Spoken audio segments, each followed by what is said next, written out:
Okay, complex number. कल हमने क्या देखना शुरू किया था जी? Operation on complex number.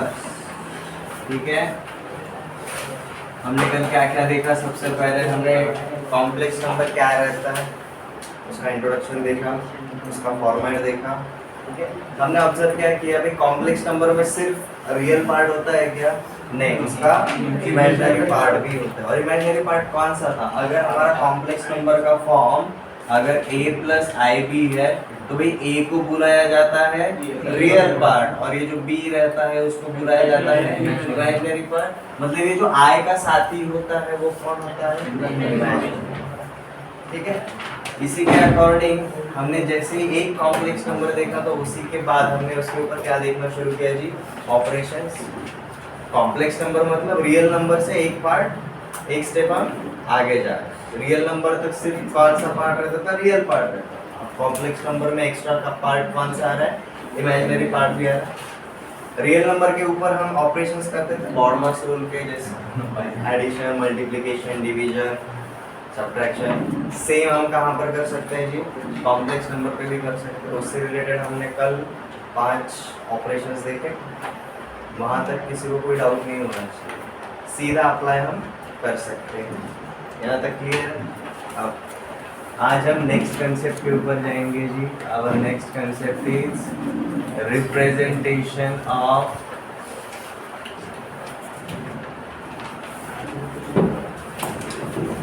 Complex number. देखो ये पार्ट ना हम कुछ बचे हुए ऑपरेशन है उनके बाद भी ले सकते थे, बट ये पहले लेने के पीछे रीजन ये है आपको अंडरस्टैंडिंग करने के लिए ग्राउंड मिलेगा। ये क्लियर है? अब जैसे कि सबसे पहले हम आते हैं भाई रिप्रेजेंटेशन ऑफ कॉम्प्लेक्स नंबर की जगह पर हम रियल नंबर की बात करते हैं। रिप्रेजेंटेशन ऑफ रियल नंबर हम किसके ऊपर करते हैं? रियल नंबर लाइन के ऊपर। रियल नंबर लाइन के ऊपर करते हैं।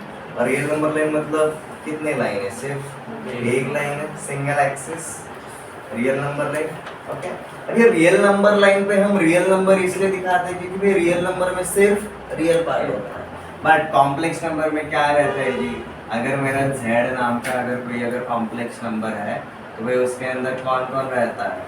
उसके अंदर उसका रियल पार्ट भी होता है एज वेल एज उसका इमेजिनरी पार्ट भी होता है। मतलब कितने वेरिएबल हो गए? 2 वेरिएबल हो गए। और अगर एक वेरिएबल हम एक एक्सिस पे दिखाते हैं तो भाई 2 वेरिएबल कितना एक्सिस पे दिखाएंगे?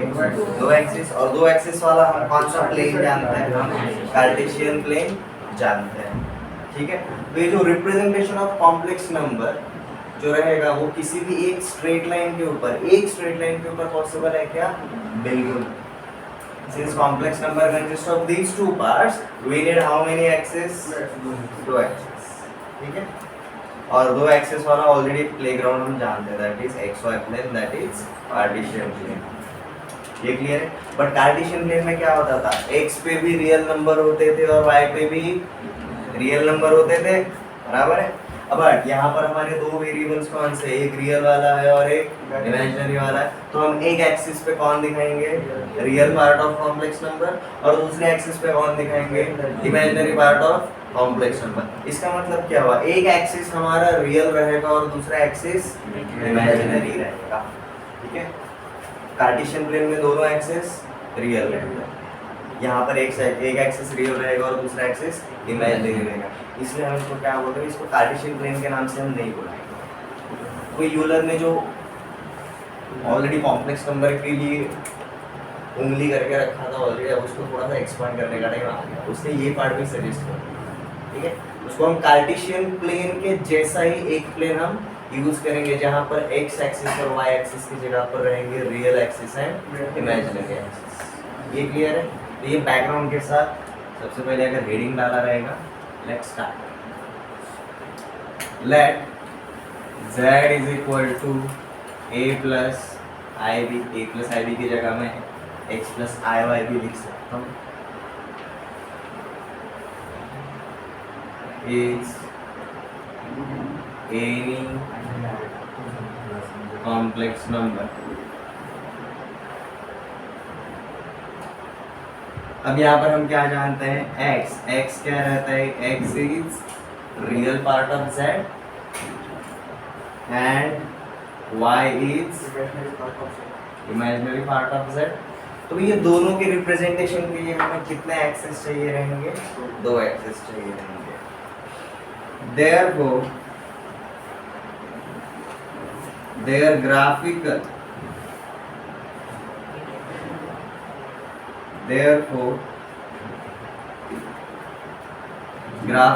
representation of z requires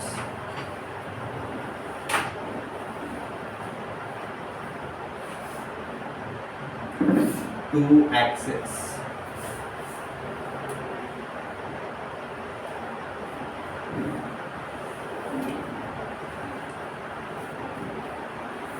representing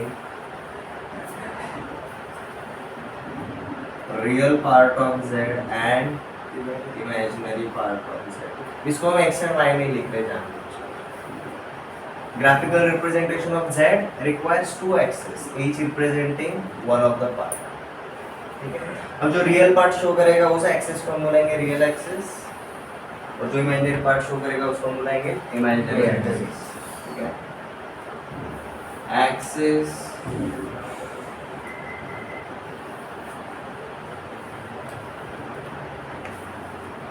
showing real part of z is called real axis, and axis representing imaginary part of z is imaginary axis।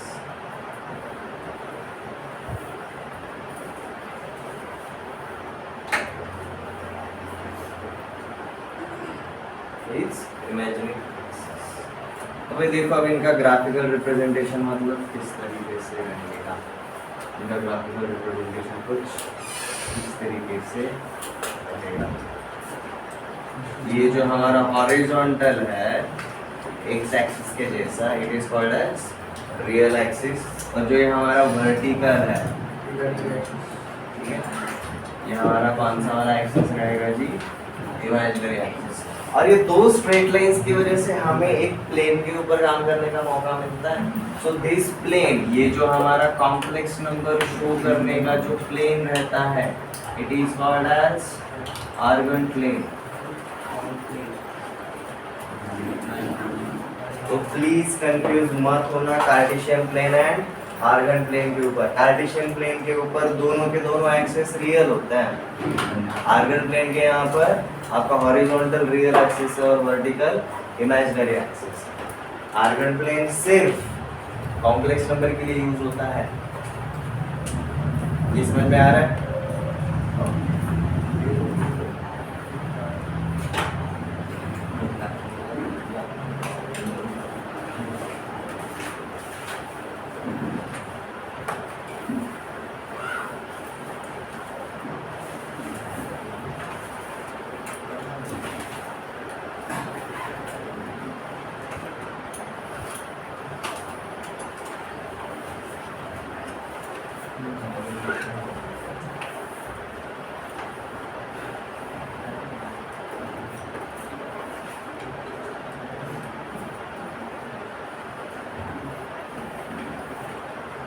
ये लेफ्ट साइड हो गया, यस सर। राइट साइड हो गया।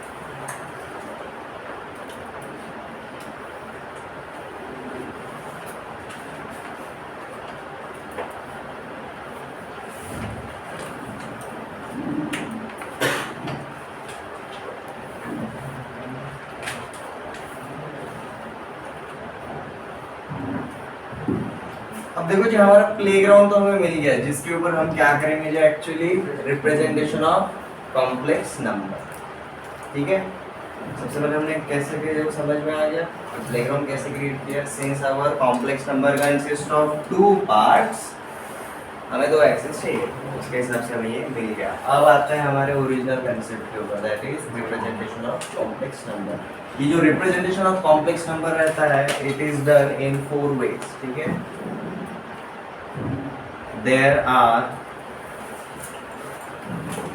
4 methods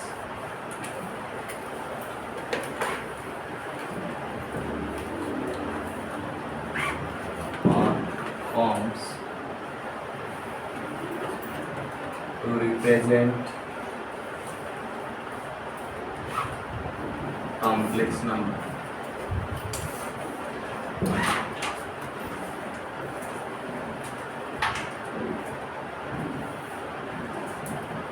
but ये चारों के चारों methods जो भी हम देखेंगे, हम कहाँ पर दिखाएंगे? आर्गन ट्रेन के ऊपर। ये समझ में आ रहा है?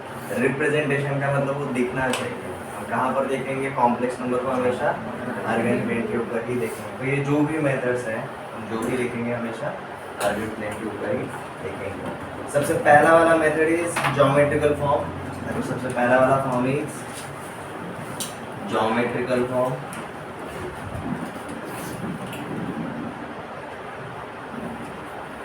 दूसरा वाला फॉर्म इज वेक्टोरियल फॉर्म, या फिर इसको हम वेक्टर फॉर्म भी बुला सकते हैं। Third form is trigonometric form. Trigonometric form का ही एक और अलग नाम है। ट्रिगोनोमेट्रिक फॉर्म को भी क्या बुलाया जाता है जी? पोलर फॉर्म, ठीक है। एंड 4, ये कॉम्प्लेक्स नंबर का करता कौन है? शुरुआत में कल ही बताया था, मैथमेटिशियन, उसका नाम क्या है? यूलर। तो हमारा चौथा वाला फॉर्म है जी यूलर, ठीक है। ये हमारे 4 फॉर्म्स रहते हैं for representing any complex number. You will find out पूरे चैप्टर में हमें सबसे ज़्यादा किसके ऊपर काम करना पड़ता है जी? वेक्टोरियल फॉर्म है, ट्रिग्नोमेट्रिक फॉर्म। बट हमें क्वेश्चन किसी भी फॉर्म में पूछा जा सकता है। यहाँ तक क्लियर है? अब आगे जाने से पहले मेरा एक सिंपल क्वेश्चन, किस किस को कोऑर्डिनेट सिस्टम के कोऑर्डिनेट्स बताने के तरीके पता है?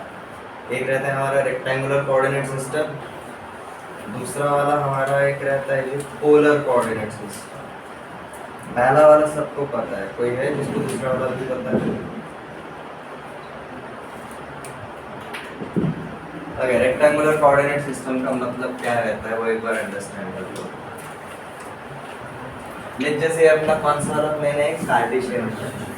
इसके ऊपर अगर कोई भी एक पॉइंट अगर रहा तो हम इसको कैसे दिखाएंगे? x, y से।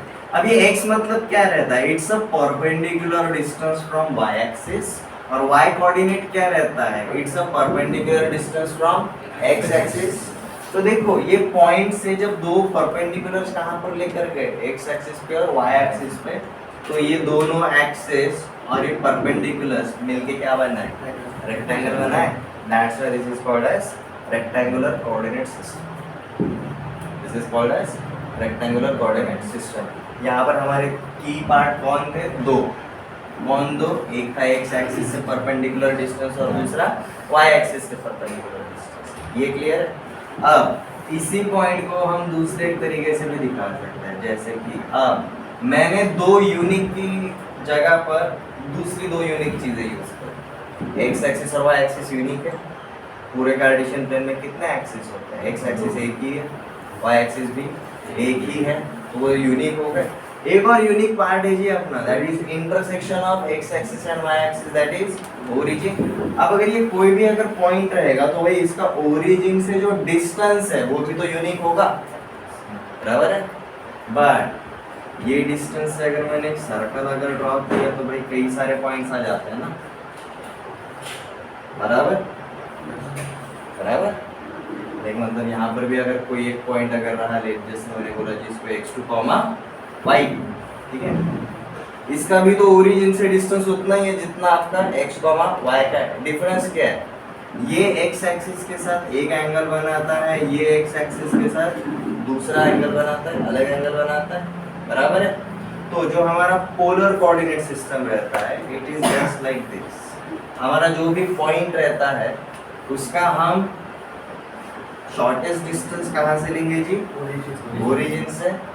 एज वेल एज हम उस जो शॉर्टेस्ट डिस्टेंस पर जो भी हम लाइन ड्रॉ करेंगे उसका किसके साथ एंगल लेंगे जी?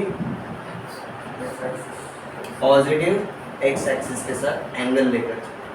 ठीक है, अब इसका लोकेशन क्या हो जाता है? काफी यूनिक हो जाता है। ये क्लियर है? तो यहाँ पर अब आपका क्या बना? एक सर्कल बना। जो भी आपका एक सर्कल पार्ट रहता है ये कौन से टाइप का कोऑर्डिनेट सिस्टम है जी? It is called as polar coordinate system. और rectangular coordinate system this is polar coordinate system. अब पोलर कोऑर्डिनेट सिस्टम में क्या बताया जाता है? x, y की जगह पर r, थीटा। अब ये r क्या रहता है? ये जो r होता है ना it is a distance from origin. ये हमेशा पॉजिटिव रहेगा। एक तो जीरो होगा अगर ओरिजिन पे ही पॉइंट होगा तो, बट अगर ओरिजिन पे अगर पॉइंट नहीं रहेगा तो ये डिस्टेंस हमेशा कैसा रहेगा? पॉजिटिव ही रहेगा। और ये जो थीटा रहता है भाई this is angle with positive x axis. ये कभी 360 से ज्यादा जा सकता है क्या? नहीं जा सकता। ये क्लियर है? तो x, y अगर हमारा रेक्टेंगुलर कोऑर्डिनेट सिस्टम है तो r, थीटा हमारा कौन सा सिस्टम होता है? Polar coordinate system. ये क्लियर है? अभी अगर आपको ये फर्स्ट टाइम अगर इंट्रोड्यूस हो रहा है तो डोंट वरी, हम ये जो सारे फॉर्म्स है वहाँ पर सब पार्ट वापस से देखने वाले हैं। बहुत सारे स्टूडेंट्स को 11th के पहले ये कंसेप्ट इंट्रोड्यूस हुआ रहता है, बट अगर किसी को नहीं हुआ है तो हम क्या देखने वाले वो उसका एक रफ आइडिया आ गया। एवरीवन क्लियर है? किसी भी पॉइंट को प्लेन के ऊपर दिखाने के कितने तरीके हैं? दो, रेक्टेंगुलर कोऑर्डिनेट सिस्टम है, polar coordinate system. x, y rectangular, r, theta polar. ठीक है, उसमें से अब ये जो ज्योमेट्रिकल फॉर्म है ये कौन सा वाला कोऑर्डिनेट सिस्टम यूज करेगा जी? हमारा रेक्टेंगुलर कोऑर्डिनेट सिस्टम। ये क्लियर है? और ये जो ट्रिग्नोमेट्रिक है ये कौन सा कोऑर्डिनेट सिस्टम यूज करेगा? हमारा पोलर कोऑर्डिनेट सिस्टम। ये अगर वहाँ पर बताता तो भाई आपको कंपेयर करना थोड़ा सा हार्ड चलता, इसलिए शुरुआत में आपको एक रफ आइडिया दे दिया। ये क्लियर है? Shall we start with individual part. तो सबसे पहले हेडिंग डालो जी, हम पहले कौन सा वाला फॉर्म देखेंगे? Geometric form.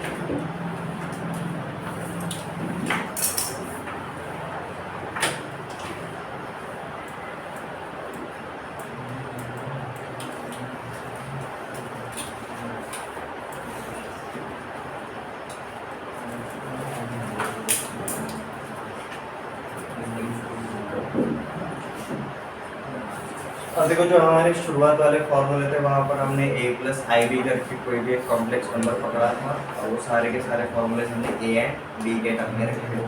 ठीक है, कन्फ्यूजन ना हो इसलिए यहाँ पर रिप्रेजेंटेशन के लिए हम x एंड y के टर्म में काम करेंगे। तो हमारा सबसे पहला वाला form that is geometric form. So अब हम क्या करेंगे? एक ही कॉम्प्लेक्स नंबर पकड़ के चलेंगे, उसके हम सारे के सारे फॉर्म्स देखेंगे। तो late capital Z is equal to x plus iy is a complex number। अब देखिए यहाँ पर हम क्या जानते हैं? x is nothing but real part of complex number and y is imaginary part of complex number। ठीक है, then पॉइंट कैपिटल P जिसके कोऑर्डिनेट्स क्या रहेंगे? x, y represents a geometric form on argand plane।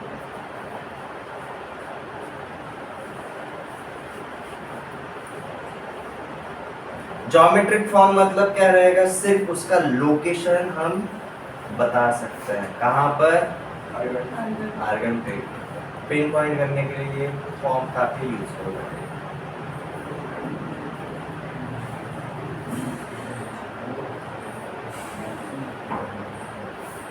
ठीक है, अब देखो ये जो पॉइंट है इसके कोऑर्डिनेट्स हमारे कौन से वाले फॉर्मेट में, रेक्टेंगुलर कोऑर्डिनेट सिस्टम वाले फॉर्मेट में।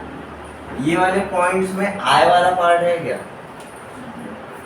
बट हमारा पहला वाला पार्ट कौन सा है, real part of complex number. हमारा दूसरा वाला पार्ट कौन सा है, imaginary part of complex number. इसका मतलब क्या रहता है जी, दैट इज अगर मेरा z is equal to X plus i Y, अगर कोई भी कॉम्प्लेक्स नंबर है, ये पूरे स्टेटमेंट्स का मतलब यही रहेगा कि भाई आर्गन प्लेन के ऊपर this is my real axis, this is my imaginary axis. ठीक है, तो x कॉमा y मतलब क्या रहेगा, कोई भी एक पॉइंट p जिसके कोऑर्डिनेट्स क्या रहेंगे, x कॉमा y। ये रहेगा जी geometric form of complex number. Geometric form ये सिर्फ एक इक्वेशन था, उसको अब हमने किस में बताया, ये ग्राफिकल मेथड में देखा है। ग्राफिकल मेथड मतलब ये अपना ज्योमेट्रिक। ये क्लियर, मतलब स्पेसिफिकली अगर हम बोले किसी भी कॉम्प्लेक्स नंबर को एक आर्गन प्लेन के ऊपर प्लॉट करना, मतलब क्या रहेगा हमारा ज्योमेट्रिक फॉर्म। यहाँ तक क्लियर है, किसी को कोई डाउट?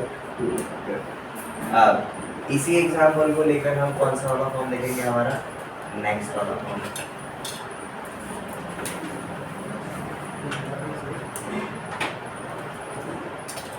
अगर यहाँ पर पॉइंट भी is equal to X Y है एंड जेड को अगर हमने ऐसा लिखा, इसके बाद हम एक स्टेटमेंट लिखेंगे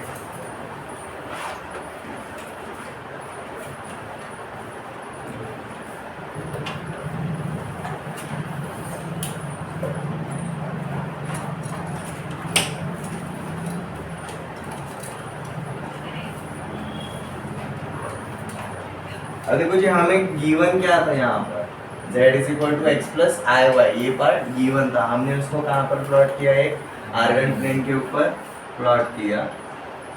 तो इसका मतलब क्या रहता है, हम इसको क्या बुलाएंगे, z is equal to X plus i Y is a affix of point P x comma y।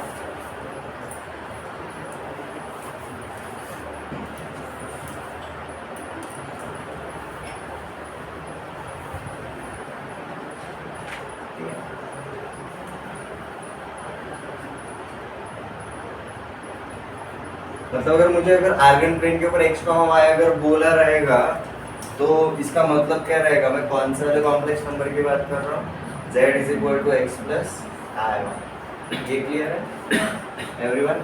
अब इसको ना एक एग्जांपल वाले फॉर्मेट में अगर हम देखें, अगर मेरा z इज इक्वल टू दिया रहेगा 3 माइनस 4 है, तो बताओ ये अगर पॉइंट q अगर रिप्रेजेंट करेंगे तो भाई q के कोऑर्डिनेट्स क्या रहेंगे, 3 माइनस 4। ठीक है, अगर मैंने बोला भाई z2 is equal to i minus 3, ठीक है, तो लेट्स जस्ट ये पॉइंट r से अगर दिखा रहा है तो भाई पॉइंट r के कोऑर्डिनेट्स क्या रहेंगे, क्या रहेंगे, क्या रहेंगे, -3, 1। रियल पार्ट ये है, इमेजिनरी पार्ट ये है। i का साथी कौन होता है, इमेजिनरी होता है, और i के साथ जब कोई नहीं होता मतलब 1 होता है। ठीक है, अगर मैंने z3 अगर बोला 4, इसका मतलब क्या रहेगा, जैसे मैंने इसको s पॉइंट से देखा है तो ये क्या रहेगा 4, 0। इसमें इमेजिनरी पार्ट है क्या, नहीं है, मतलब इमेजिनरी पार्ट का साथी कौन रहेगा, 0 रहेगा। अब अगर मैंने z4 अगर बोला -5i, इसका मतलब क्या रहेगा, इसके कोऑर्डिनेट्स क्या रहेंगे, देखिए 0, -5। ये समझ में आया? तो अगर आपको कोई भी एक कॉम्प्लेक्स नंबर अगर दिया रहेगा, बेसिकली आप क्या कर सकते हो जी, उसको प्लॉट कर सकते हो, उसको पॉइंट कर सकते हो किसके ऊपर, आर्गन प्लेन के। ये क्लियर है? एवरीवन?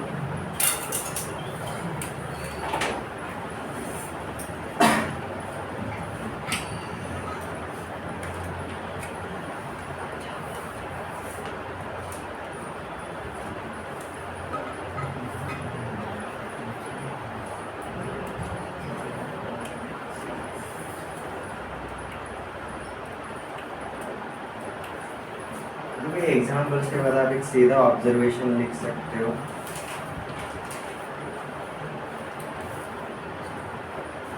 Geometric form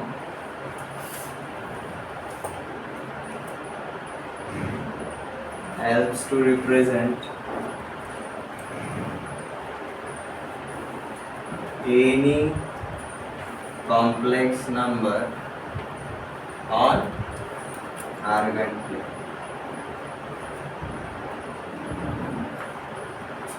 ठीक है। अब देखो आर्गन प्लेन को ना कई टेक्स्ट बुक्स में अलग अलग नाम से भी बुलाया जाता है। कई बार आर्गन प्लेन को कॉम्प्लेक्स प्लेन करके भी बुलाया जाएगा और इसका एक और टेक्निकल नाम भी है। ये नाम बहुत रेयरली यूज होता है बट पता रहे तो better. It is also called as Gaussian plane. बाकी वाला नाम याद नहीं रहा तो भी चल जाएगा, बट ये दो सबसे ज़्यादा यूज होने वाले नाम हैं। उसमें हम किसके लिए प्रेफर करते हैं कि हमेशा we always go for Argand plane.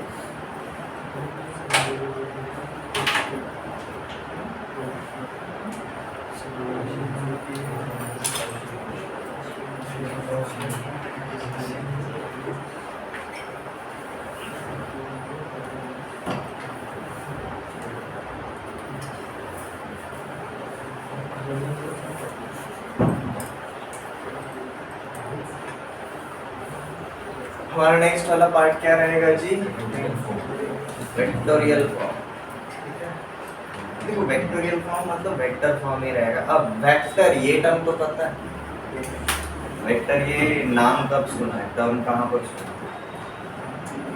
Science में सीधी सुना था आपने बिफोर 10। ठीक है।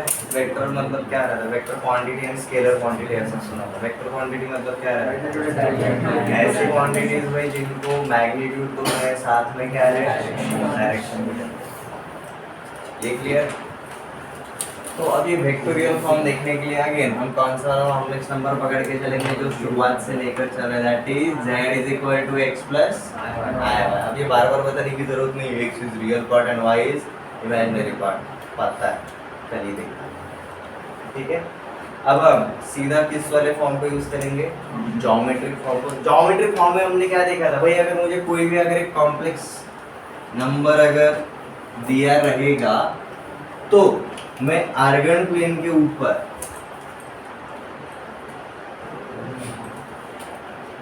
क्या कर सकता हूँ, उसको कभी भी पॉइंट को प्लॉट कर सकता हूँ। This is my geometric form. ठीक है। अब देखो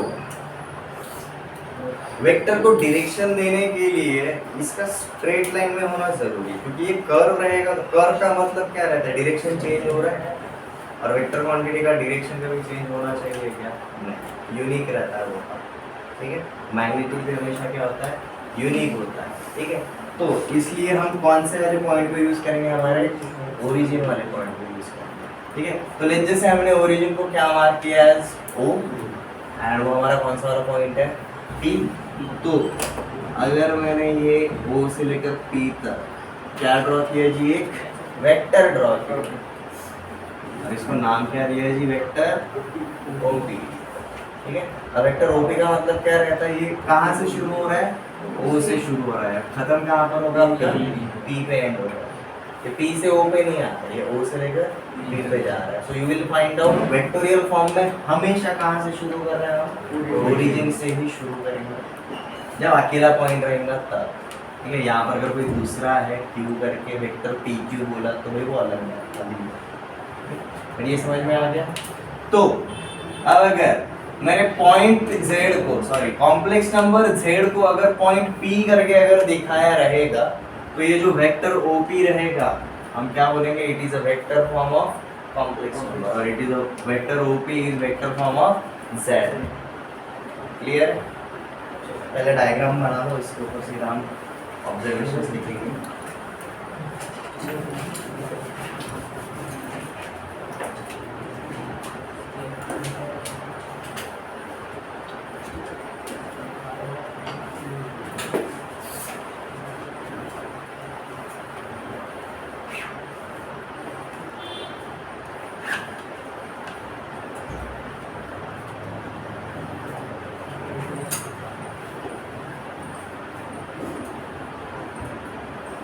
डायग्राम में ये भी बनाना है।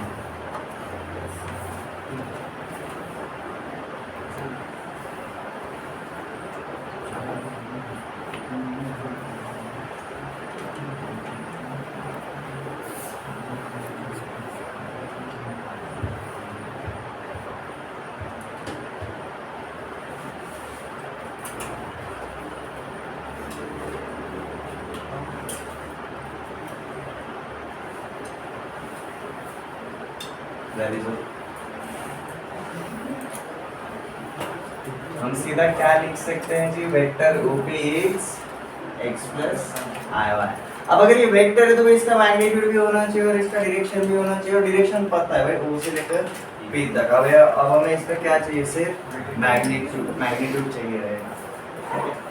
अब मैग्नीट्यूड मतलब हम क्या बोलेंगे, मॉडुलस ऑफ वेक्टर OP, इसी का मतलब रहेगा it will be modulus of Z।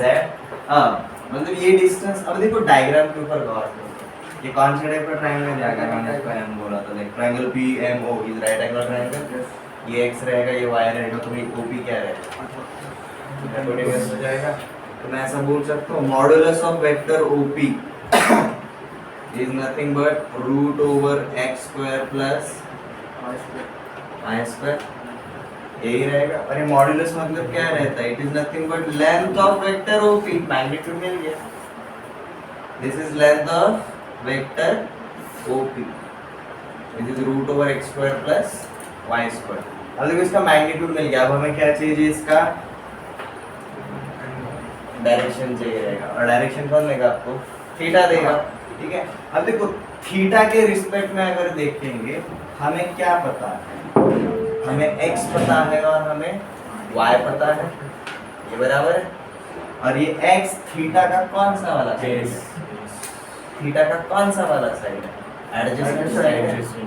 और ये जो y है वो थीटा का कौन सा वाला साइड है, अपोजिट वाला साइड है। मुझे एक बात बताओ, अपोजिट साइड और एडजेसेंट साइड वाला कोई रेशो आप जानते हो, tan एंड cot, उसमें से tan के लिए हम जाना पसंद करेंगे। तो भाई हमारा मैग्नीट्यूड तो भाई ये मिल गया, ये हमारा क्या रिप्रेजेंट करता है जी, मैग्नीट्यूड ऑफ वेक्टर फॉर्म। अब इसका डायरेक्शन क्या रहेगा, इसका डायरेक्शन कौन दिखाएगा जी, थीटा। बट हम डायग्राम के हिसाब से क्या बोल सकते हैं भाई, tan theta is equal to y upon x, opposite upon adjacent, ये आपका क्या होता है, tan थीटा होता है। तो ये थीटा इज इक्वल टू क्या आएगा आपका, tan inverse of y upon x। आप ये ऊपर वाला भी याद रख सकते हो, नीचे वाला भी याद रख सकते हो, ठीक है। दोनों लिख लो, कोई प्रॉब्लम नहीं। ये दोनों हमारा क्या दिखाते हैं जी, actually direction of this vector OP। अब देखो वेक्टर फॉर्म में क्या होता है पता है, कि आपका ट्रिग्नोमेट्रिक फॉर्म का बेस बनता है। अगर हमें x एंड y अगर दिया रहेगा तो हमने देखो ना क्या फाइंड आउट किया, हमने मैग्नीट्यूड फाइंड आउट किया, एज वेल एज हमने क्या फाइंड आउट किया जी, direction find out.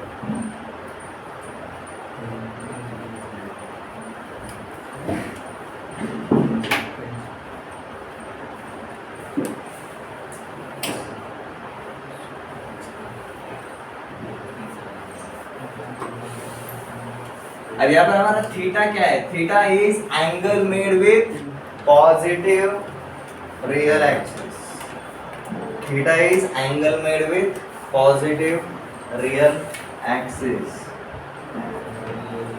Theta is angle made by vector OP with positive real axis।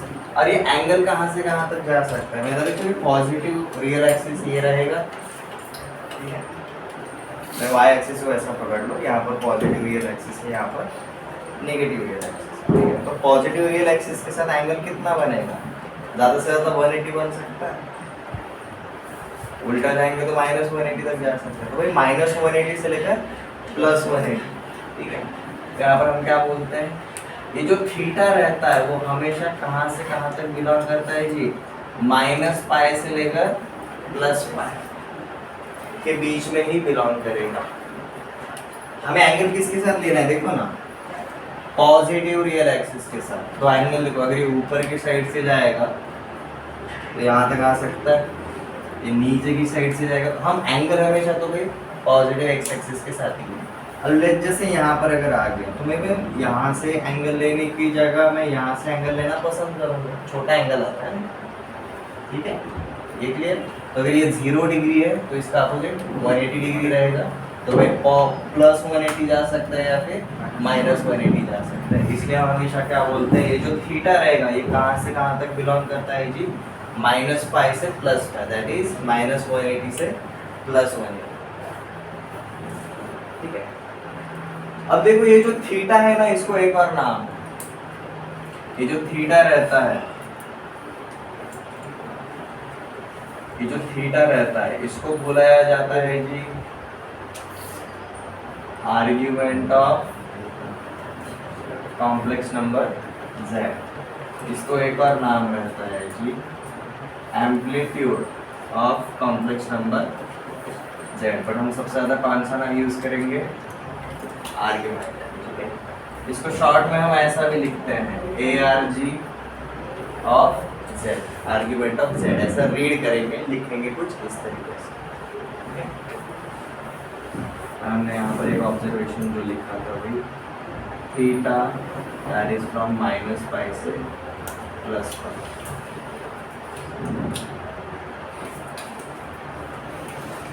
और ये जो पार्ट रहता है it is called as principal argument of z। इसके बाहर हो ही नहीं सकता, कोई भी कॉम्प्लेक्स नंबर रहे उसका आर्ग्यूमेंट हमेशा कहां से कहां तक रहेगा, -180 से +180, दैट इज -π से लेकर +π, यहां तक ही रहेगा। ये क्लियर है? देखो ना, टोटल मिलाकर 360 डिग्री कवर कर लेते हैं, और एक प्लेन में 360 डिग्री से ज्यादा होता है क्या? यहाँ तक किसी को कोई डाउट? ये समझ में आ गया?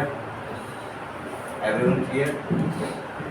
तो ये जो वेक्टर फॉर्म रहता है ना, ये हमारा किसके लिए फाउंडेशन रखता है, जो हमारे नेक्स्ट वाले फॉर्म के लिए, दैट इज ट्रिग्नोमेट्रिक फॉर्म। आपको एक पैटर्न समझ में आ रहा है? ज्योमेट्रिक फॉर्म में हमने आर्गन प्लेन के ऊपर सिर्फ एक पॉइंट लगाया, वेक्टोरियल फॉर्म में उस पॉइंट को हमने ओरिजिन के साथ कनेक्ट किया। अब जैसे कनेक्ट किया, ये जो लाइन मिला उसका लेंथ भी रहेगा और ये एक्स एक्सिस के साथ एंगल भी बनाएगा। ये जो लेंथ था that becomes magnitude of complex number, that angle becomes direction of complex number. तो वेक्टोरियल फॉर्म हो गया। अब इसी के बारे में हमने कुछ एक्स्ट्रा पार्ट देखा। अब ये जो डायरेक्शन देने वाला थीटा था, ये क्या था actually? Angle made by vector OP with positive real axis, बराबर है। इस थीटा को क्या बुलाया जाता है जी? आर्ग्यूमेंट ऑफ कॉम्प्लेक्स नंबर, ठीक है। अरे जो आर्ग्यूमेंट होता है ये -180 से लेकर +180 तक ही जा सकता है। हम ये सिर्फ डायग्राम देखकर ऑब्जर्व करके लिखते हैं। यहाँ तक किसी को कोई डाउट? थर्ड फॉर्म बहुत ईजी है। थर्ड फॉर्म अगर शॉर्ट में याद रखना है, सिंपली वेक्टर फॉर्म, ठीक है। Let's move on to our next form, that is trigonometric form.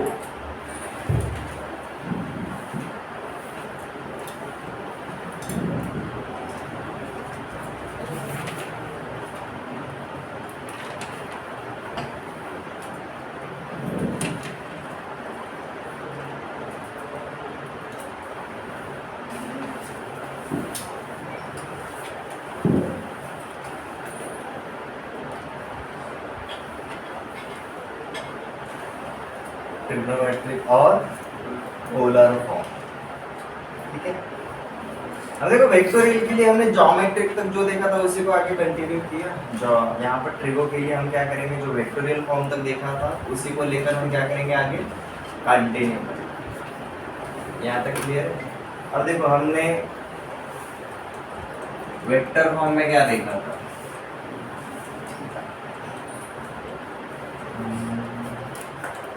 Theta भी देखा था और हमने वो लेंथ ऑफ ओपी भी देखा था। ठीक है, इसका एक रफ आइडिया ले लो, इसको हम रिप्रेजेंट करेंगे अच्छे से। हमने आर्गन प्लेन पे अब तक कहाँ देखा जी, ये पॉइंट अगर P है, अगर ये x, y है, तो ये O है, ये हमारा वेक्टर OP है, और ये हमारा y है, और ये हमारा x। अब हमारा वेक्टर OP क्या है एक्चुअली, वेक्टर OP को हमने क्या लिखा है जी, x प्लस IY लिखा, ये बराबर है। पर साथ में देखो हमने क्या किया, हमने मॉडुलस ऑफ वेक्टर OP भी निकाला और हमने क्या निकाला साथ में थीटा भी निकाला था। ये क्लियर है। अब देखो हमारा थीटा क्या था जी, tan inverse of y upon x, और ये वेक्टर OP क्या था हमारा, root over x square plus y square.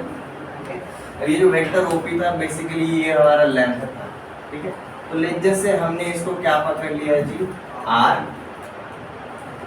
और हमें ये क्या मिल गया थीटा, ये r और ये थीटा। अभी r कॉमा थीटा हमारा कौन सा वाला फॉर्म हो जाता है, ये पोलर फॉर्म, ठीक है। तो बेसिकली हम क्या कर रहे हैं, एक वेक्टर फॉर्म को सीधा किस में कन्वर्ट कर रहे हैं, पोलर फॉर्म में कन्वर्ट कर रहे हैं। बट वेक्टर फॉर्म में हमारा देखो ना कौन से तरीके का कोऑर्डिनेट सिस्टम था, रेक्टेंगुलर कोऑर्डिनेट सिस्टम, और ट्रिग्नोमेट्रिक फॉर्म में हमारा कौन सा कोऑर्डिनेट सिस्टम रहेगा, पोलर सिस्टम रहेगा। तो बेसिकली अब हमें क्या करना है, तड़ैत मड़ैत खेल सके करें, ये वाला फॉर्म है उसको कन्वर्ट करना है हमें दूसरे वाले फॉर्म में, या फिर दूसरा वाला फॉर्म अगर दिया रहेगा उसको कन्वर्ट करेंगे हम पहले वाले फॉर्म में। यहाँ तक क्लियर है एवरीवन। अब हमें कौन सा वाला तरीका पता है, रेक्टेंगुलर वाला तरीका पता है, तो हमें रेक्टेंगुलर जो फॉर्म रहेगा ये वाला, उसको हम किस में कन्वर्ट करेंगे, ट्रिग्नोमेट्रिक फॉर्म। यहाँ तक किसी को कोई डाउट? ओके, अब कैसे करते हैं वो देखो, सिर्फ इसके ऊपर फोकस करो। हमें किसका वैल्यू निकालना है, अब x एंड y का वैल्यू निकालना है, किसके टर्म में, ये थीटा के टर्म में और ये r के टर्म में। क्लियर है। हमने वेक्टर फॉर्म में क्या किया जी, हमने r और थीटा का वैल्यू निकाला x एंड y के टर्म में, r एंड थीटा का वैल्यू निकाला हमने x एंड y के टर्म में। अब हम क्या करेंगे, हम x एंड y का वैल्यू निकालेंगे किसके टर्म में, r एंड थीटा के टर्म में। ये क्लियर है। अगेन इसके ऊपर फोकस करें,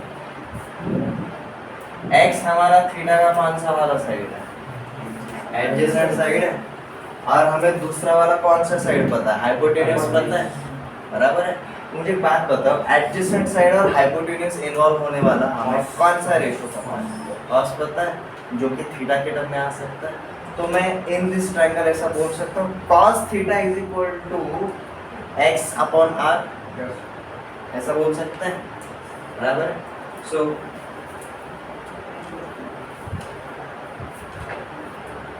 एक काम करो, ये अगर रीडिंग डाला रहेगा ना तो ये डायग्राम सबसे पहले बना लो, लिखना काफी इजी हो जाएगा। अब ये पॉइंट वो उसको मत बना, सिर्फ ये लेफ्ट साइड वाला इज गिवन है तो x y, this is r, this is theta,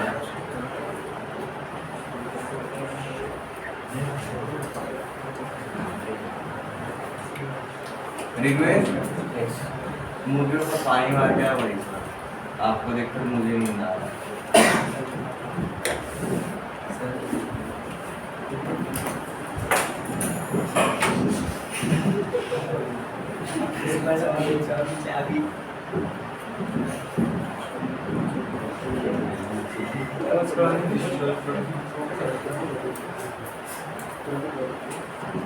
तो देखो भाई हमने वेक्टर फॉर्म में क्या देखा था, वेक्टर फॉर्म में देखा था हमें r का वैल्यू मतलब क्या था, हम length of vector O P, ये क्या है जी, root over x square plus y square. ये थीटा क्या बना था जी, tan inverse of y upon x। हम इसको ऐसा भी बुला सकते हैं, tan inverse of imaginary part of z divided by real part of z।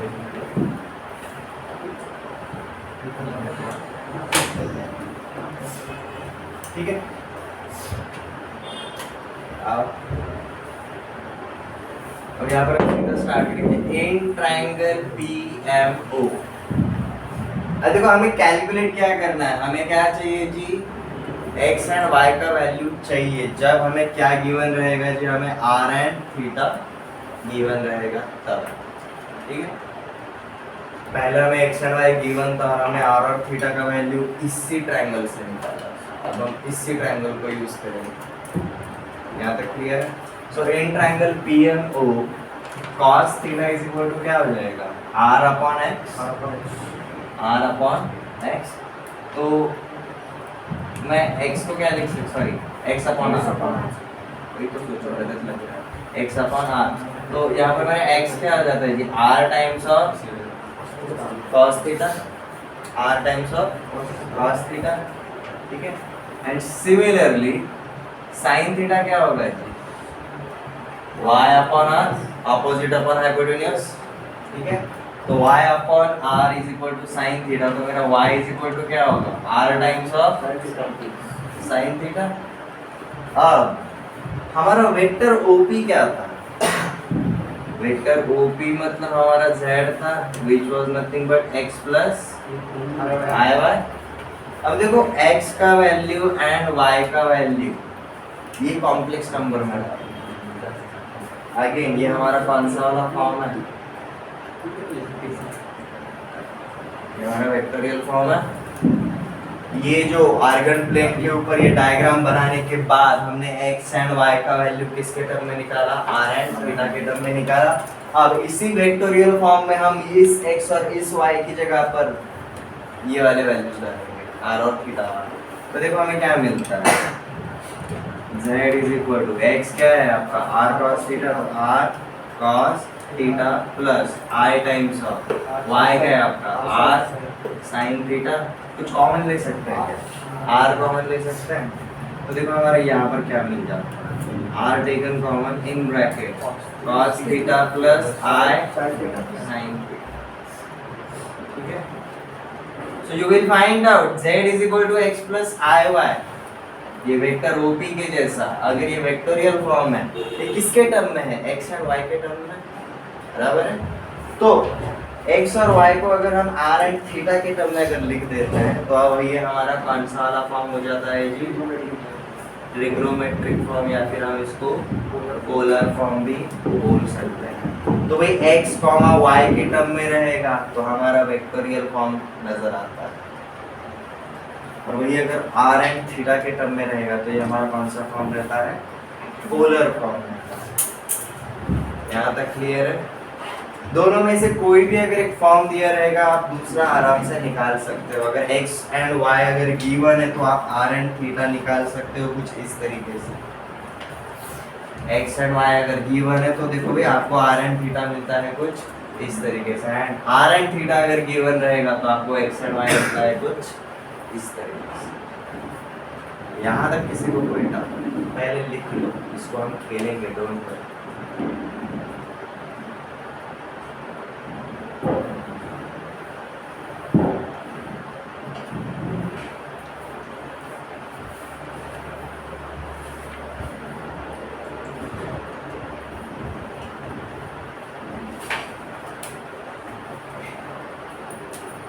ये तीनों में से आपका ज्योमेट्रिक फॉर्म उतना मायने नहीं रखता। ज्योमेट्रिक फॉर्म आपको एक्चुअली क्या बनाने के लिए हेल्प करता है, वेक्टोरियल फॉर्म का सबसे ज़्यादा काम किसके अंदर होता है जी, ये दोनों के अंदर।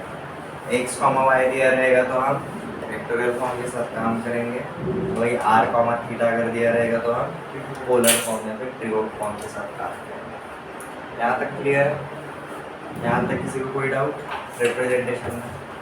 और ये जो चौथा वाला फॉर्म है दैट इज यूलर फॉर्म, वो हम सबसे एंड में देखेंगे। तो बहुत रेयरली यूज होता है, बहुत कम यूज होता है और कुछ नहीं, वो ट्रिग्नोमेट्रिक फॉर्म के दूसरा रूप है, नथिंग एल्स। सबसे पहले आपको किसके साथ फैमिलियर होना है, ये वाले फॉर्म्स के साथ। अब हम ट्रिग्नोमेट्रिक फॉर्म आया कैसे वो तो समझ में आ गया, अभी काम कैसे करेगा वो भी देखिए। रीजन बताता हूँ। एक्स और वाई आर्गन प्लेन में कितने क्वाड्रेंट्स रहेंगे, चार क्वाड्रेंट्स होंगे कार्टेशियन प्लेन के जैसे।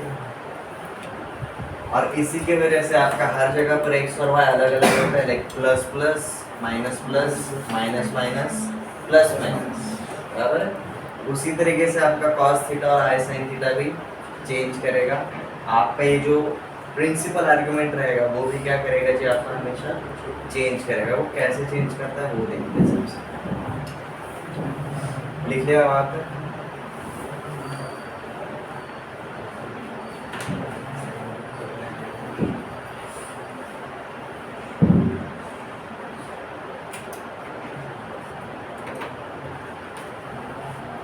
अब ये वाले पार्ट के ऊपर ध्यान देना, बिकॉज आपको r कॉमा थीटा में से r रिकॉग्नाइज करना बहुत इजी है।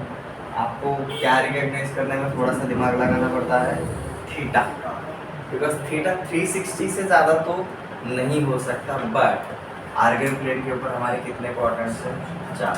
उसमें से थीटा की वजह से आपका वैल्यू या फिर पोजीशन ऑफ दैट पॉइंट काफ़ी चेंज होता है।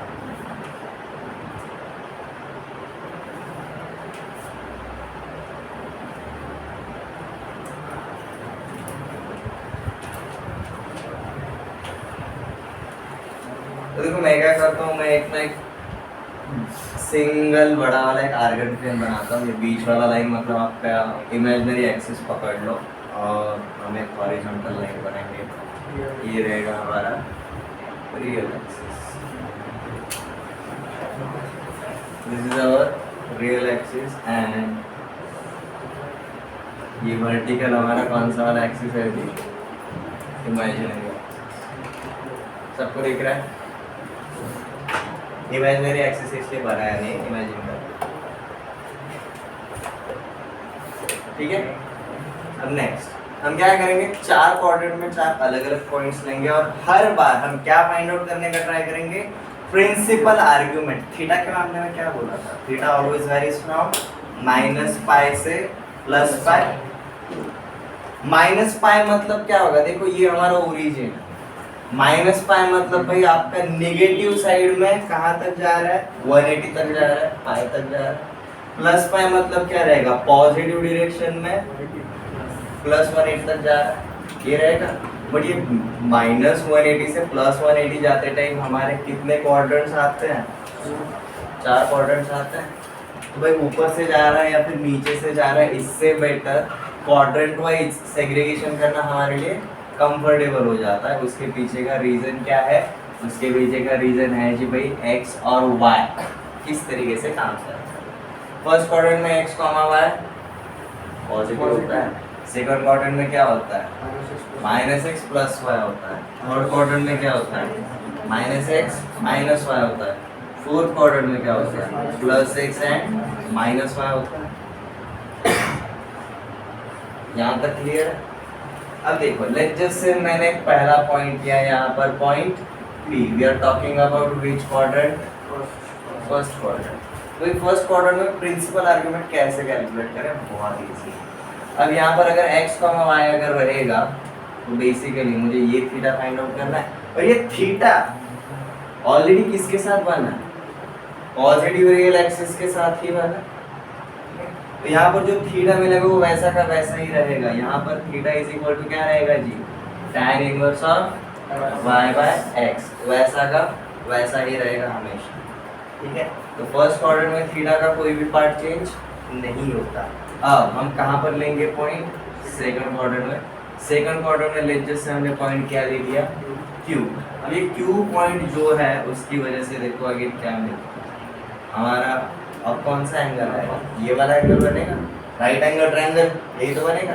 बट हमें एंगल किसके साथ चाहिए भाई साहब, पॉजिटिव रियल एक्सिस के साथ चाहिए। ये जो वेक्टर OQ बना है ये किसके साथ, ये अल्फा एंगल किसके साथ है, नेगेटिव के साथ है। यहाँ पर थीटा भले ही यहाँ पर ये जो अल्फा रहेगा ये भले ही क्या मिलेगा आपको जी, tan inverse of imaginary part upon real part भले ही मिलेगा, बट ये अल्फा एंगल किसके साथ है, इसके साथ है। ये वाले के साथ एंगल क्या रहेगा, ये वाला पार्ट रहेगा। अगर ये अल्फा है तो भाई ये क्या रहेगा, 180 माइनस अल्फा होगा। तो यहाँ पर आपको भले ही प्रिंसिपल आर्गुमेंट ये फॉर्मूले से मिल गया, पर वो आपका रियल पॉजिटिव रियल एक्सिस के साथ एंगल है क्या, वो नहीं। सेकंड क्वाड्रेंट में जब भी मिलेगा आपको प्रिंसिपल आर्गुमेंट, आपको उसको हमेशा कैसा लाना पड़ेगा जी, 180 माइनस अल्फा। अगर ये अल्फा एंगल है सेकंड क्वाड्रेंट में, तो यहाँ पर आपका क्या रहेगा जी, ये थीटा का वैल्यू ये होगा।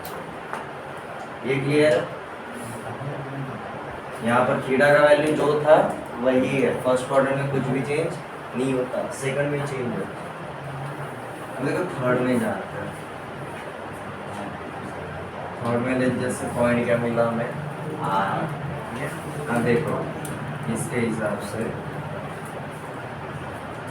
अब जैसे यहाँ पर कौन सा एंगल बनाता है, बीटा। अब ये एंगल जो बीटा बनाता है वो किसके साथ, माइनस नेगेटिव रियल एक्सिस के साथ। हमें किसके साथ चाहिए, पॉजिटिव के साथ। तो भाई इसके लिए बीटा तो वैसे ही करेंगे जो वो फॉर्मूले में करते थे, that is tan inverse of imaginary part upon real part. ठीक है, आपको बीटा वही मिलेगा, tan inverse of y upon x, उसमें कोई प्रॉब्लम नहीं है। बट आपका प्रिंसिपल आर्गुमेंट जो थीटा है वो क्या रहेगा यहाँ पर, बीटा माइनस 180। पता कैसे बता, ये एंगल निकालना है ना, क्या किया पहले बता। हम सबसे पहले ना यहाँ तक गए माइनस 180, क्लियर। हम जब ऐसा जाते हैं तो पॉजिटिव एंगल लेते हैं, ऐसा जाएंगे तो नेगेटिव एंगल लेंगे, ये तो समझ में आता है। अब हम कैसा गए, नेगेटिव है, नेगेटिव कितना गए 180 गए, इसलिए नेगेटिव 180। और उसके बाद हम कितना एंगल आगे आएंगे, बीटा, डायरेक्शन कौन सा है, प्लस, तो plus beta minus 180, plus beta minus 180। ये क्लियर, ये क्लियर। ये क्या रहेगा आपका principal argument for which quadrant, third quadrant. This is your principal argument for second quadrant. याद रखना, बहुत इजी, आपको सिंपल डायग्राम बना कर दूंगा, सबसे इंडिविजुअली अंडरस्टैंड करो। डिटेल आपको कितनी बार अंडरस्टैंड करना है, एक बार। याद रखने के लिए आप बार बार तो जाओगे ही जाओगे, अंडरस्टैंडिंग डिटेल एक बार अच्छे से कर दो। यहाँ तक किसी को जाओ। अब हम फोर्थ क्वाड्रेंट में जाएंगे। जैसे यहाँ पर एक पॉइंट ले लिया, दैट इज एस। अभी जो एस है ये जैसे क्या एंगल बनाता है अपना, डेल्टा एंगल बनाता है, किसके साथ, पॉजिटिव एक्स एक्सिस के साथ। डायरेक्शन कौन सा है, नेगेटिव डायरेक्शन। ठीक है, तो यहाँ पर क्या होगा, यहाँ पर आपका जो डेल्टा रहेगा वो तो वैसा ही मिलेगा, like tan inverse of y upon x। But यहाँ पर आपका थीटा क्या रहेगा, theta will be minus of delta, क्योंकि भाई नेगेटिव डायरेक्शन में आ रहा है। ये क्लियर।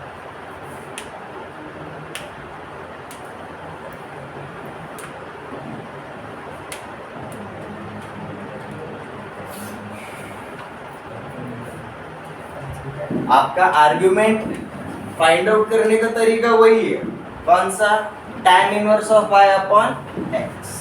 क्लियर है। बट आपका कौन से क्वाड्रेंट में आता है उसके हिसाब से आपका चेंज। यहाँ पर आप थीटा कैलकुलेट करोगे, यहाँ पर अल्फा कर रहे हो, यहाँ पर बीटा कर रहे हो, वहां पर डेल्टा कर रहे हो। यहाँ तक कोई डाउट। फर्स्ट क्वाड्रेंट में जो थीटा जैसा मिला वो वैसा का वैसा ही रहेगा। उसी का मिरर इमेज कहाँ पर मिलता है आपको, नेगेटिव साइन पर। ठीक है, यहाँ पर प्लस मिला, यहाँ पर माइनस मिलेगा। यही रिलेशन आपको यहाँ पर भी दिखाई देता है। यहाँ पर आपका थीटा क्या मिलता है जी, 180 माइनस अल्फा।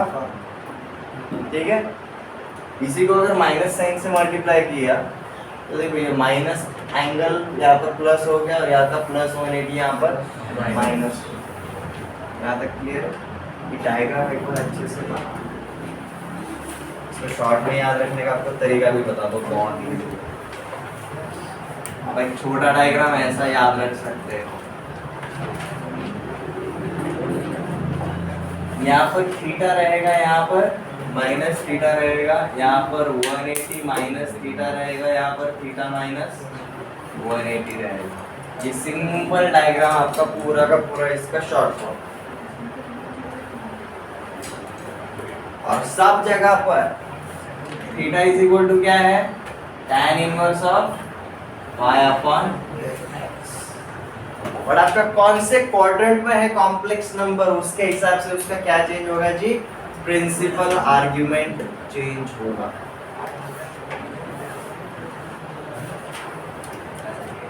सर यहाँ पे नेगेटिव एक्स है, ये छोड़ दो, नहीं लिखा तो चलेगा। आर्ग्यूमेंट में कुछ मतलब थीटा में कुछ फर्क आर और थीटा पे नहीं फर्क पड़ता, हम यहाँ पर अल्फा पकड़ के चल रहे हैं। थीटा तो हमेशा पॉजिटिव रियल एक्सिस के साथ है, इसलिए तो यहाँ पर थीटा को थीटा पकड़ा।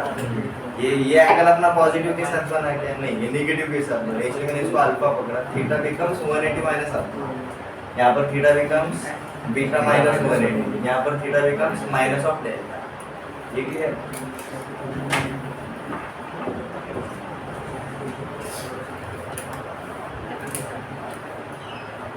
इसके एग्जाम्पल जब हम करते हैं ना तो और एक क्लैरिटी आता है। डोंट वरी, 4-5 एग्जाम्पल्स करेंगे आपको समझ में आएगा। सबसे पहले डायग्राम बनाना,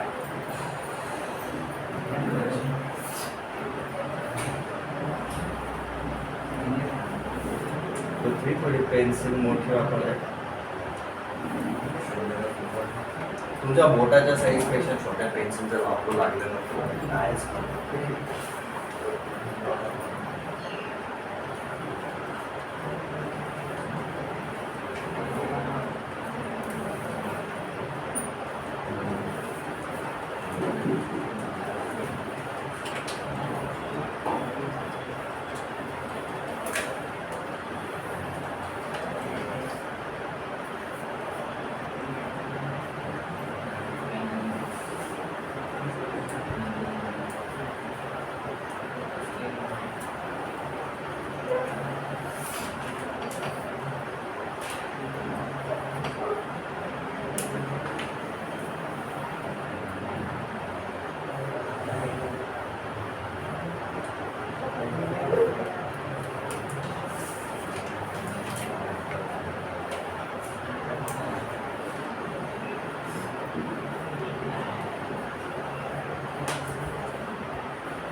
देखो आपको यहाँ पर क्वेश्चंस दिए हैं, आपको 4 अलग अलग कॉम्प्लेक्स नंबर्स दिए हैं।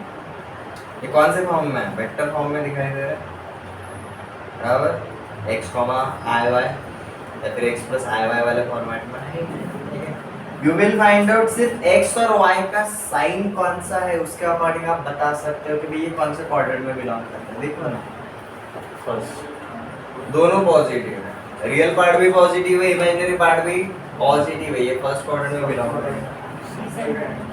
सेकंड क्वाड्रेंट देखो, रियल पार्ट नेगेटिव है, इमेजिनरी पार्ट पॉजिटिव है। यहाँ पर दोनों पार्ट नेगेटिव है। Third quadrant, this is fourth quadrant.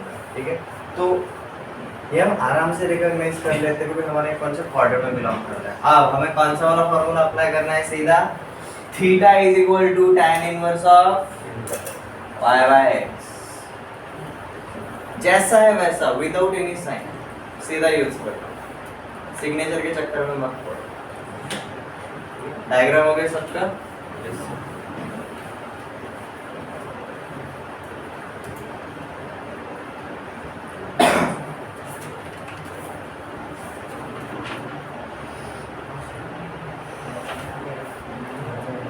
ये लेफ्ट साइड हो गया सबका।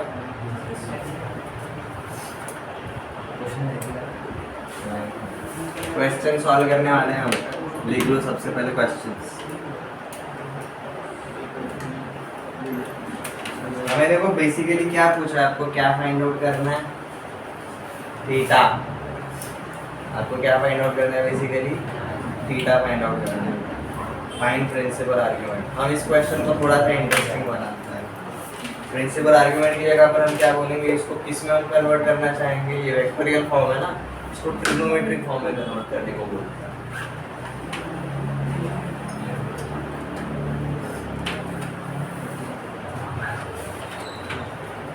Convert to polar form. अब देखो ये जो सारे फॉर्मेट्स ये कौन से वाले फॉर्मेट में है जी, हमारा x प्लस आई वाई वाले फॉर्मेट में है।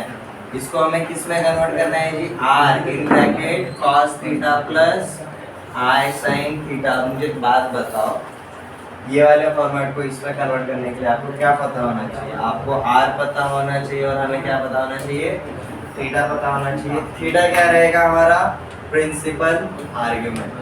ठीक है, सो लेट्स स्टार्ट विथ हमारा पहले वाले का आंसर। हमारा पहला वाला टर्म क्या है जी, 1 प्लस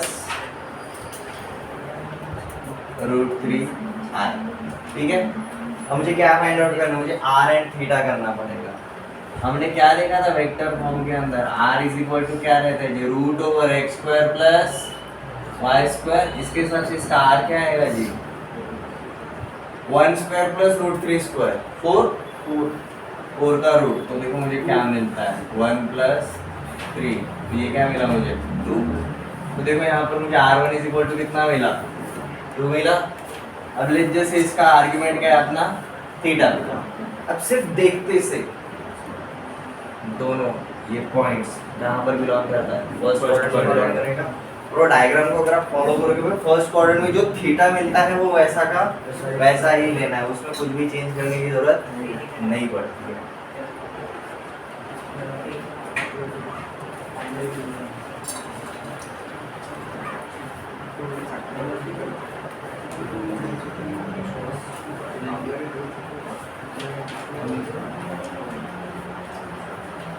तो देखो हमारा थीटा क्या हो जाएगा, हमारा थीटा रहता है जी tan इनवर्स ऑफ, देखो यहाँ पर थीटा को tan इनवर्स लिखने के लिए tan theta is equal to y by x। हमने ये भी देखा था, राइट? दोनों का मतलब सेम है, क्लियर? अब हमारा y क्या है, √3, x क्या है 1, तो ये क्या हो जाता है, tan theta is equal to √3 upon 1। But ये हम किसके लिए जानते हैं, this is nothing but tan of 60 degree. तो इसका मतलब हमारा थीटा क्या हो गया, 60 डिग्री। 60 डिग्री मतलब π/3। ठीक है, तो हमें यहाँ पर थीटा क्या मिल गया है जी, π/3 थीटा 1। पहले एग्जांपल के लिए अपने Z1 कॉम्प्लेक्स नंबर पता, R1 उसका मॉडुलस, थीटा 1 उसका प्रिंसिपल आर्गुमेंट। तो देखो R1 और थीटा 1 मिल गया, तो हम Z1 को लिख सकते हैं क्या, पोलर फॉर्म में। तो Z1 which is given as 1 plus √3i, this is also equals to क्या रहता है, R in bracket cos theta. cos theta क्या है अपना, π/3 प्लस i sin ऑफ π/3। ये बन जाता है जी इसी कॉम्प्लेक्स नंबर का कौन सा वाला फॉर्म, पोलर फॉर्म। देखो आगे, this is our vector form, this is our trigonometric form. ये आपका x प्लस आई वाई वाले फॉर्मेट में है, दिस is r in bracket cos theta plus i sin theta वाले फॉर्मेट में। सेकंड वाले के लिए चले सेम, लेट जैसे हम सेकंड कॉम्प्लेक्स नंबर को Z2 पकड़ के चल रहे हैं। क्या गिवन है, -2 प्लस 2√3 टाइम्स ऑफ i। अब देखो इसका रियल पार्ट निगेटिव है, इमेजिनरी पार्ट पॉजिटिव है, तो फॉर श्योर ये कौन से क्वाड्रेंट में बिलोंग करेगा, सेकंड क्वाड्रेंट में। और इसका जो भी थीटा मिलेगा that is tan theta is equal to y upon x, जो भी थीटा मिलेगा हम इसको क्या करेंगे जी, 180 माइनस थीटा करेंगे, जो भी मिलेगा उसको। ठीक है, ये अपना प्रिंसिपल आर्गुमेंट है थीटा 2। थीटा 2 अगर इसका प्रिंसिपल आर्गुमेंट है क्या आएगा, 180 माइनस थीटा आएगा। बट अपना थीटा क्या है, tan theta is equal to y by x, सीधा यूज करते हो। देखो क्या मिलता है अपना, ये x है और ये y है, तो tan theta is equal to y upon x। y क्या है जी, 2√3, x क्या है, -2 नहीं बोलने का, सिर्फ 2 बोलने का। रीजन ये लोकेशन हो गया, जैसे हमने ये सेकंड बोला ना क्वाड्रेंट, ये प्लस माइनस साइन का काम अपने खत्म कर दिया। यहाँ तक क्लियर है? ये सिर्फ इनके बीच का पॉजिटिव रेशियो देखना है, क्या हुआ है, √3 अगेन ये हमें क्या मिला 60 degree that is pi by 3 tan theta is equal to हमें √3 कब मिलेगा, ये हमारा क्या बन जाता है जी, this is nothing but tan of pi by 3। ये क्या मिला हमें theta, theta is equal to pi by 3, but हमारा प्रिंसिपल आर्गुमेंट क्या है थीटा 2, वो क्या रहेगा 180 माइनस दिस,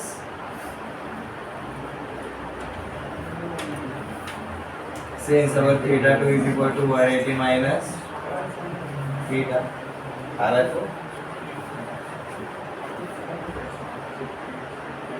ये क्या हो जाएगा आपका पाई माइनस पाई बाई 3, तो आपका प्रिंसिपल आर्गुमेंट कितना हुआ 2 पाई बाई, ये क्लियर। तो देखो आपको r निकालना बाकी है, जैसे थीटा मिल गया, r क्या रहेगा जी √x² प्लस y², 4 मिलेगा आपको। मेरा मुंह मत देखो, फिर सॉल्व कर दो।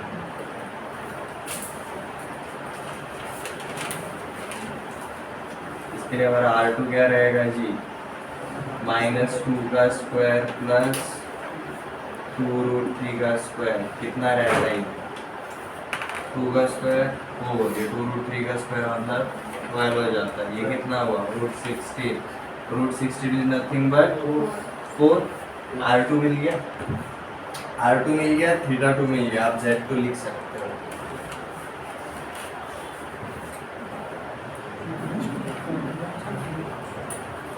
-2 plus 2√3r is nothing but 4 cos of 2 pi by 3 plus I sin of 2 pi by 3.